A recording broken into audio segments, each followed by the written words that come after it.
Half shell होता है, इसके अंदर जिंक सल्फेट होता है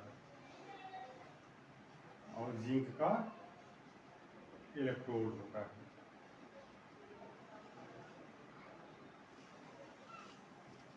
और एक ये होता है,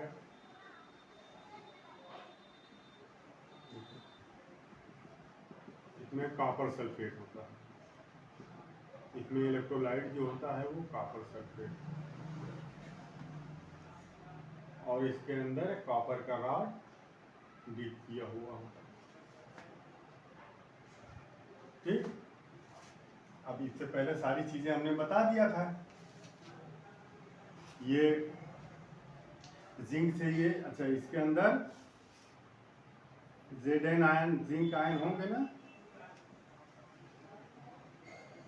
और सल्फेट आयन भी होंगे, इसके अंदर कॉपर आयन भी होंगे और सल्फेट आयन भी होंगे, ठीक ना। इसके अंदर जो होगा Zn2+ और कॉपर, ये सल्फेट 2-, यहाँ भी Cu2+ और सल्फेट पर 2-, ये कैटायन और ये कैटायन, ये एनायन, ये कैटायन और ये एनायन। तो इसमें कैटायन एनायन जो है बिखरे हुए रहेंगे, अपने अपने पार्ट में ये बिखरे हुए रहेंगे। ठीक, अब यहाँ पर ऑक्सीडेशन होगा, और याद रहे कि जहाँ ऑक्सीडेशन होता है उसको हम आमतौर पर लेफ्ट में दिखाते हैं, लेफ्ट में, ठीक है। उसके लिए एक फार्मूला है, देखो, लोन, ये लोन बैंक वाला लोन नहीं, पैसा वाला, रुपया वाला लोन नहीं है ये L for left, L for left, और ओ फॉर ऑक्सीडेशन, और ए फॉर एनोड, और एन फॉर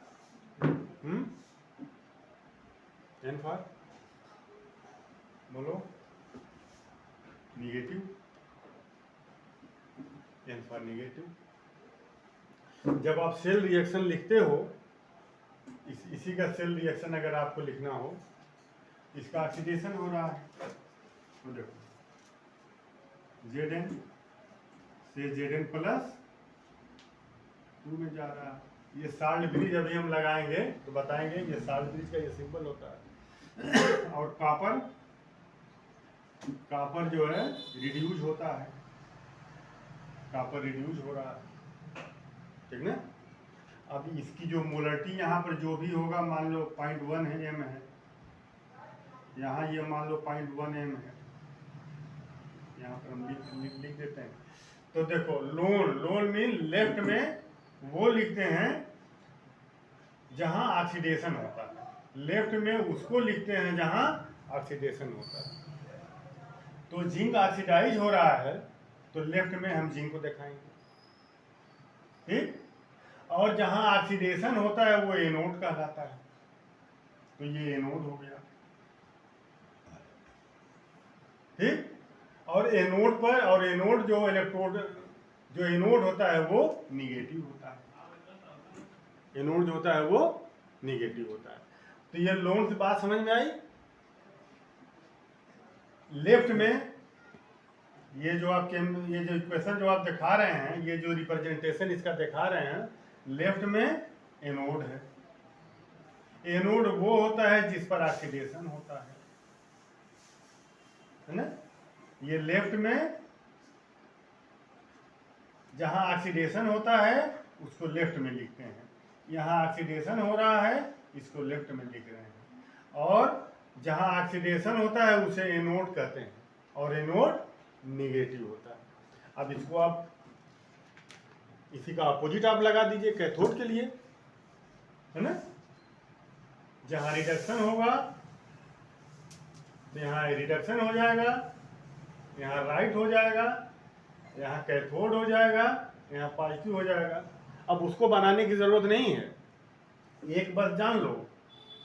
उसी तरह से उसका फार्मूला, भाई लेफ्ट में अगर हम जिसका ऑक्सीडेशन होता है वो लिख रहे हैं तो राइट में जिसका रिडक्शन होगा वो लिखेंगे, ठीक ना। तो जिसका ऑक्सीडेशन होता है वो एनोड होता है, तो जिसका रिडक्शन होता है वो कैथोड कहलाएगा। एनोड अगर पॉजिटिव होता नेगेटिव होता है तो कैथोड पॉजिटिव होगा। बात समझ में? इसको मिटा दे रहा हूं मैं, ठीक। तो अब यहां से जो है जिंक क्या होगा, जिंक बोलो क्या होगा, जिंक यहां पर ऑक्सीडाइज होगा। तो जब यहां से एक जिंक टूट करके यहां से जब जिंक टूट करके इसमें आएगा तो क्या बनेगा, देखो जब यहां से जिंक टूटेगा तो Zn प्लस 2 में कन्वर्ट होगा तो 2 इलेक्ट्रॉन क्या होंगे, रिलीज होंगे। ये 2 इलेक्ट्रॉन रिलीज होंगे और ये 2 इलेक्ट्रॉन और ये इलेक्ट्रॉन इस पर डिपॉजिट होगा।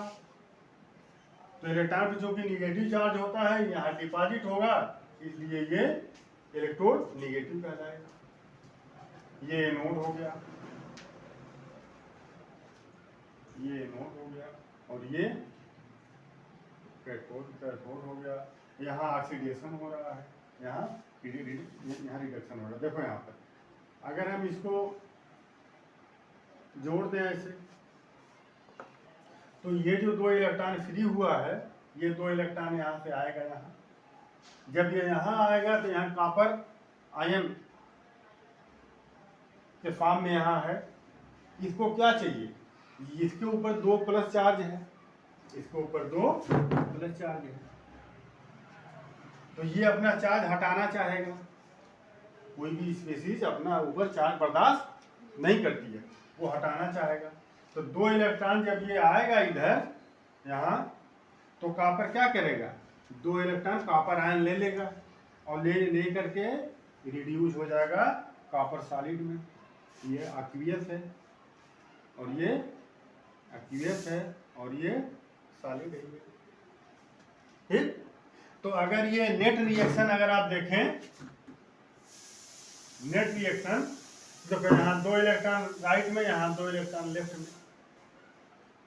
अगर यहाँ 1 इलेक्ट्रॉन होता, यहाँ 2 इलेक्ट्रॉन होता तो 2 से मल्टीप्लाई करके इसको हम 2 करते। मान लो अगर ये Ag होता, क्या होता, Ag होता तो Ag तो एक ही Ag पर 1 चार्ज होता है। 1 इलेक्ट्रॉन लेकर के वो या 1 इलेक्ट्रॉन लूज करके ये इसमें आएगा। तो यहाँ तो ऑलरेडी 2 हैं। अगर यहाँ 1 होता तो क्या करते आप, 2 से मल्टीप्लाई कर देते, ठीक। तो अब ये 2 इलेक्ट्रॉन से 2 इलेक्ट्रॉन कट गया तो Zn solid plus Cu aqueous ये इक्वल टू Zn एक्वियस और प्लस Cu सॉलिड। ये आपका नेट रिएक्शन है। ये हाफ रिएक्शन है, ये भी हाफ रिएक्शन है, ये फुल रिएक्शन है। ये हाफ रिएक्शन, ये हाफ रिएक्शन, ये फुल रिएक्शन है, ठीक। तो अगर कैसे आप पहचानेंगे कि ये हाफ रिएक्शन है और ये फुल रिएक्शन है, फुल रिएक्शन में इलेक्ट्रॉन क्या होगा, कैंसिल आउट हो जाएगा। अगर इसमें इलेक्ट्रॉन कहीं दिखाई नहीं दे रहा है, ये फुल रिएक्शन है। इसमें देखो ये 2 इलेक्ट्रॉन दिखाई दे रहा है, ये हाफ रिएक्शन। इसमें 2 इलेक्ट्रॉन दिखाई दे रहा है, हाफ रिएक्शन। फुल रिएक्शन में इलेक्ट्रॉन कैंसिल आउट हो जाएगा। बात समझ में आई? अब टोटल इलेक्ट्रॉनों का जो आदान प्रदान है, टोटल इलेक्ट्रॉनों का जो एक्सचेंज है, यहाँ देखो 2 है, ठीक। अब ये मुझको बताओ, अगर यहाँ 3 होता, यहाँ 2 होता, तब कितना होता। अगर कोई स्पेसीज यहाँ होती वो 3 इलेक्ट्रॉन रिलीज करती, कोई स्पेसीज होती जो 2 इलेक्ट्रॉन जो है लेती, ले करके तब क्या होता, 2 इलेक्ट्रॉन ये रिलीज करती और 3 इलेक्ट्रॉन ये लेती, तब टोटल इलेक्ट्रॉन एक्सचेंज कितना होता, बोलो 6 होता। दोनों का हम एलसीएम लेंगे, दोनों का एलसीएम लेंगे। तो 2 2 का एलसीएम 2, अगर यहाँ 1 होता तो 1 और 2 का एलसीएम 2, अगर यहाँ 3 होता यहाँ 2 होता तो 3 और 2 का एलसीएम 6, तो टोटल इलेक्ट्रॉन एक्सचेंज 6 होता। तो एन फैक्टर कितना हो जाता 6, है ना। E=E0 माइनस 0.059 अपान जो n है उसमें n क्या हो जाता है 6 हो जाता है। एलसीएम लेते हैं ये बात समझ में आई।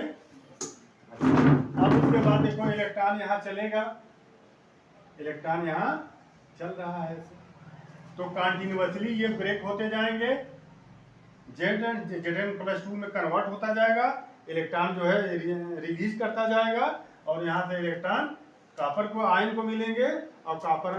तो यहाँ इलेक्ट्रॉनों का यहाँ उत्सर्जन हो रहा है, यहाँ इलेक्ट्रॉन इमिट हो रहे हैं, यहाँ इलेक्ट्रॉन डिपॉजिट हो रहा है, इसलिए यहाँ पर निगेटिव चार्ज आएगा।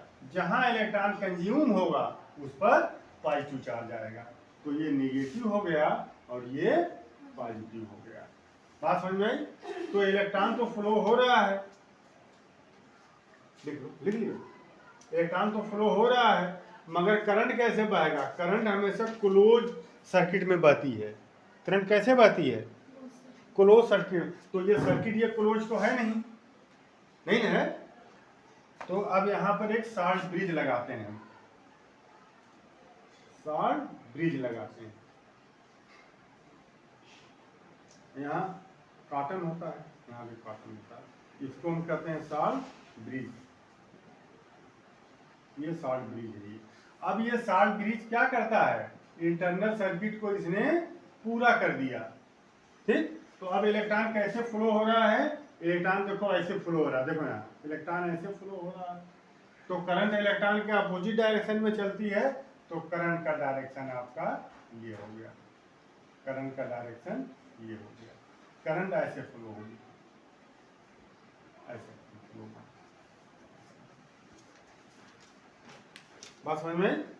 अब इसके बाद जो है देखो, तो ये इसका रिएक्शन है, बोलो ये इसका रिएक्शन है ये। अब उसके बाद देखो साल्ट ब्रिज का काम क्या होता है, लिखो, इसको मैं मिटा दूं। साल्ट ब्रिज के बारे में एग्जाम में पूछा जाता है। Salt bridge,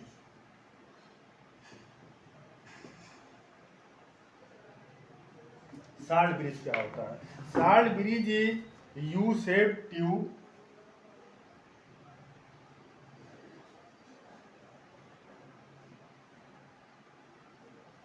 is a U-shaped bridge tube, U-shaped tube, U-shaped tube which contain, इसके अंदर क्या होता है, which contain inert electrolyte, which contain inert electrolyte। ये इनर्ट इलेक्ट्रोलाइट क्या होता है,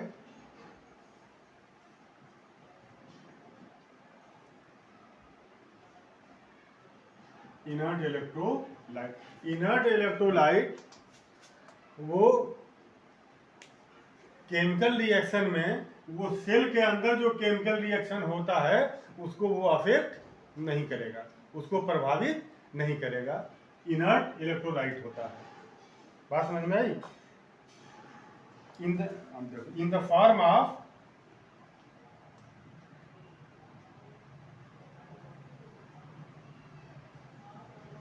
फॉर्म ऑफ जेल, जेल के फॉर्म में होता है, पेस्ट के फॉर्म में या जेल के फॉर्म में, jail type mixture,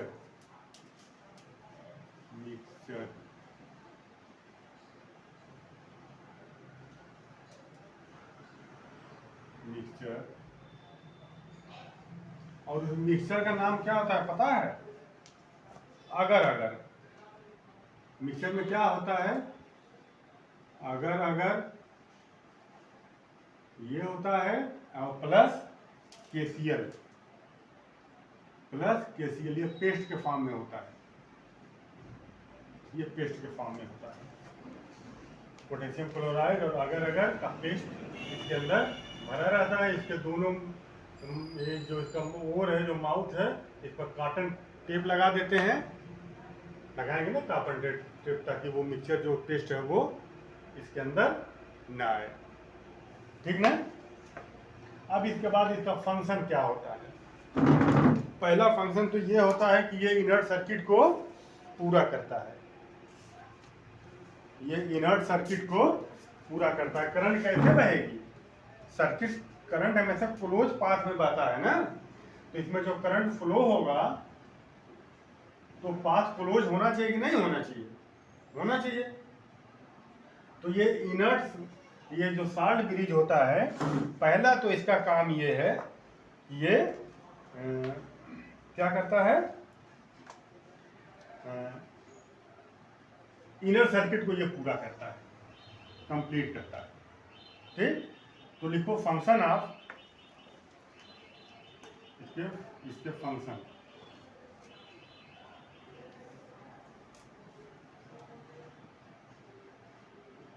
number 1, it complete inner circuit, it complete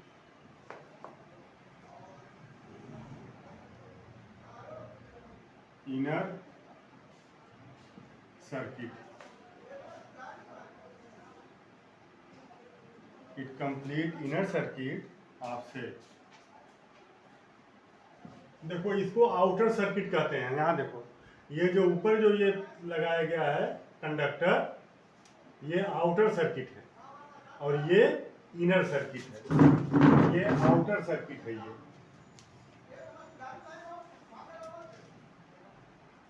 और ये इनर सर्किट है,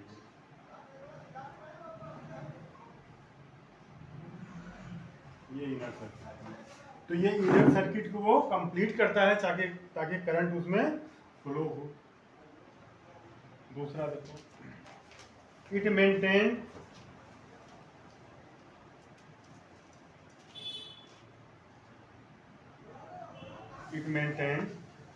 इलेक्ट्रिकल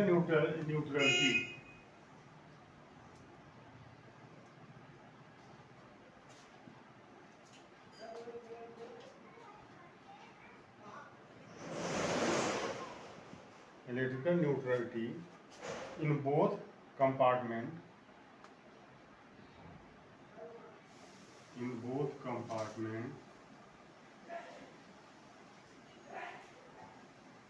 by providing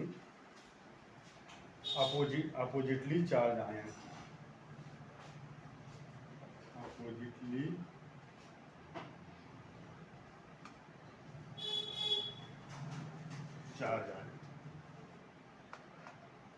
देखो यहाँ पर इसके अंदर KCl है ना, KCl। तो इसके अंदर पॉजिटिव चार्ज भी है, K पॉजिटिव और Cl निगेटिव, इसके अंदर आयन है। अब देखो यहाँ पर जब इसके अंदर हमने रॉड को डिप नहीं किया था, जब इसके अंदर हमने रॉड को डिप नहीं किया था तो क्या हुआ, इसके सल्फेट आयन और जिंक आयन दोनों क्या थे, बराबर थे। एनायन और कैटायन दोनों बराबर थे। तो टोटल चार्ज कितना था अंदर का, 0। बात समझ में। तो अब जिंक ब्रेक हुआ तो जिंक कैटायन बना और क्या, 2 इलेक्ट्रॉन, वो 2 इलेक्ट्रॉन तो ट्रांसफर हो गया, इधर हो गया। मगर ये जो जिंक पॉजिटिव चार्ज है, जो जिंक कैटायन है, ये सॉल्यूशन में आएगा। तो सॉल्यूशन का पॉजिटिव चार्ज लगातार क्या होगा, इंक्रीज करता जाएगा, ठीक। और थोड़े देर के बाद ये रिएक्शन बंद हो जाएगी, है ना। तो अब ये सोल्यूशन न्यूट्रल तो रहा नहीं। पहले जिंक का कैटायन और एनायन बराबर थे तो सोल्यूशन न्यूट्रल था। अब उसमें पॉजिटिव चार्ज ये इंक्रीज करता जा रहा है, टूट करके इसमें आता जा रहा है, तो इसकी पॉजिटिविटी इंक्रीज करती जाएगी। अब वो न्यूट्रल तो रहा नहीं। तो जब यहाँ अब ये इसको न्यूट्रल करने के लिए अपोजिट चार्ज ये साल्ट ब्रिज सप्लाई करेगा, अपोजिट चार्ज सप्लाई करेगा। बात समझ में? यहाँ पॉजिटिव चार्ज यहाँ इंक्रीज किया तो ये इधर से निगेटिव चार्ज भेज करके उसको क्या कर देगा, बैलेंस कर देगा। ठीक उसी तरह से यहाँ देखो Cu प्लस में 2 इलेक्ट्रॉन लेकर के रिड्यूज हो गया, तो यहाँ पॉजिटिव चार्ज यहाँ कम हो गया, यहाँ पॉजिटिव चार्ज बढ़ गया, यहाँ पॉजिटिव चार्ज कम हो गया। ठीक, तो अब इसको ये क्या सप्लाई करेगा, पॉजिटिव चार्ज यहाँ कम हुआ तो ये पॉजिटिव चार्ज इसको सप्लाई कर देगा, अपोजिट चार्ज। तो ये salt bridge opposite charge solution में सप्लाई करके उसकी न्यूट्रलिटी को क्या करता है, मेंटेन किए रहता है, उसकी न्यूट्रलिटी को मेंटेन किए रहता है। काम ये है। और तीसरा इसका काम ये है कि अब ये साल्ट ब्रिज चूंकि बाहर से देखो जोड़ रहा है ये दो को, इसलिए इसका सोल्यूशन इसमें, इसका सोल्यूशन इसमें इंटरमिक्स नहीं हो पा रहा है, ठीक ना। तो it prevent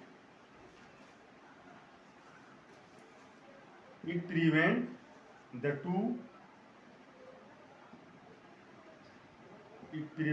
to electrolytic solution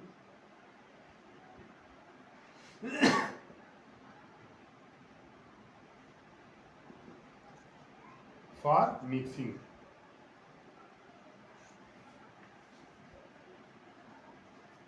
mixing